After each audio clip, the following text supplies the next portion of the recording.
సోనియా గాంధీ పార్లమెంట్లో ఉండటం కాంగ్రెస్ పార్టీకి, ఇండియా కూటమికి, బీజేపీ వ్యతిరేక పక్షాలకు చాలా అవసరం.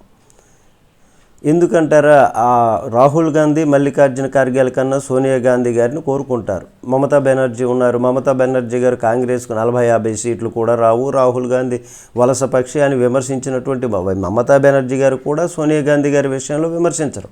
ఎందుకంటే 2004-2009లో యూపీఏ చైర్పర్సన్గా కాంగ్రెస్ పార్టీని గెలిపించినటువంటి తీరు కానీ, ప్రధానమంత్రి పదవిని స్వచ్ఛందంగా ఎందరో ఉండమన్నా కానీ స్వచ్ఛందంగా ప్రధానమంత్రి పదవిని వదులుకున్నటువంటి ఆమె చరిత్ర కానీ, ఆమె రాజకీయాలలో వ్యవహరించినటువంటి హుందాతనం కానీ, ఆమె ఎప్పుడు కూడా కామెంట్లు చేయలేదు. అందుచేత ఆమెను ప్రత్యర్థులు కూడా గౌరవిస్తారు. బీజేపీ మొదట్లో విదేశీ వనిత, విదేశీ అని అన్నప్పటికీ కూడా విమర్శించిన ఆ తరువాత ఆమెను గౌరవించేలా వ్యవహరించింది. అందువలన సోనియా గాంధీ గారు దేశ రాజకీయాలలో ఆ గౌరవాన్ని పొందగలిగారు.